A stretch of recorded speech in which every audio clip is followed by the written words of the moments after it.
প্রধানমন্ত্রীর সফরকে কেন্দ্র করে রাতারাতি কাঁচা রাস্তায় ইট বিছিয়ে চলাচল উপযোগী করা হয়েছিল, কিন্তু সফর শেষ হওয়ার কয়েকদিনের মধ্যেই সেই ইট আবার তুলে নেওয়া হয়। ঘটনাটি ঘটেছে বগুড়ার গাবতলী উপজেলার নসিপুর ইউনিয়নের চৌকির খাল হয়ে জিয়াবাড়ি পর্যন্ত সংযোগ সড়কে।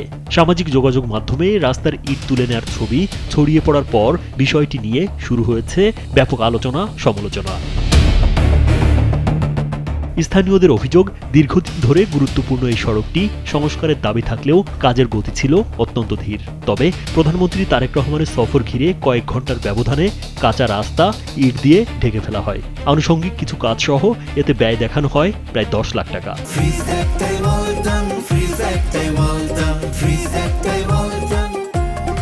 প্রধানমন্ত্রী ফিরে যাওয়ার সপ্তাহখানেকের মধ্যে সড়কের 500 মিটার অংশে বিছানো ইট তুলে নেওয়া হয়।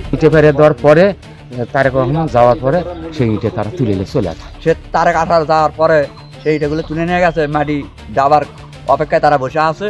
এলজিডি সূত্র জানায়, বাগবাড়ি সোনাহাটা সড়ক থেকে জিয়াবাড়ি পর্যন্ত সংযোগ সড়কটি কার্পেটিংয়ের জন্য গেল অর্থ বছরে 84 লাখ টাকা বরাদ্দ দেওয়া হয়। দরপত্র শেষে গত বছরের আগস্টে মেসার্স হক ট্রেডার্সকে কার্যাদেশ দেওয়া হয়। চুক্তি অনুযায়ী চলতি বছরের আগস্টের মধ্যে কাজ শেষ হওয়ার কথা, তবে এখনও মূল নির্মাণ কাজ শুরু হয়নি। মাটি কেটে রাস্তাটা ওটা বসানো লাগছে, যেমন 8 ফিট রাস্তা ছিল 16 ফিট করা লাগছে, আবার হাইট করা লাগছে 2 ফিট।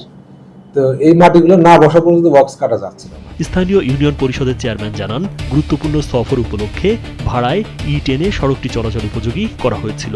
যেহেতু ইটগুলো ভাড়ায় আনা হয়েছিল, তাই পরে সেগুলো তুলে নেওয়া হয়েছে। মাননীয় প্রধানমন্ত্রীর হঠাৎ আগমন উপলক্ষে এখানে ওই রাস্তাটা যখন মাটির রাস্তা ছিল, তখন ওখানে ওনার চলাচল সুবিধার্থে একটা সোলিংয়ের ব্যবস্থা করে, যাতে বৃষ্টি বা কাদায় রাস্তাটা চলাচল করতে পারে, নষ্ট না হয়, এই জন্য সোলিংয়ের ব্যবস্থা করে। সামাজিক যোগাযোগ মাধ্যমে বিষয়টি যেভাবে উপস্থাপন করা হচ্ছে বাস্তবতা তা নয় বলে জানান গাবতলী উপজেলা প্রকৌশলী সাজিদুর রহমান। ইটগুলো সরানো হয়েছে কারণ একটা বক্স কাটবো, তাহলে বক্স কাটার সময় ইট রাখা যাবে না। ওখানে বক্স কেটে বালি ফিলিং করবো, সাববেস করবো, ডাব্লিউএম করবো, কার্পেটিং করবো। আর যদি আরো সময় বেশি সময় লাগতো তাহলে তো আমরা রেখে দিতাম। বিষয়টা হচ্ছে যে আমরা বক্স কাটবো বলেই ইটগুলো সরানো। তবে প্রশাসনের এসব ব্যাখ্যায় সন্তুষ্ট নন স্থানীয়রা। তাদের প্রশ্ন, যদি রাস্তা পাকা করার জন্য বরাদ্দ ও কার্যাদেশ থাকেই, তাহলে বছরের পর বছর কাজ ঝুলে থাকার কারণ কি?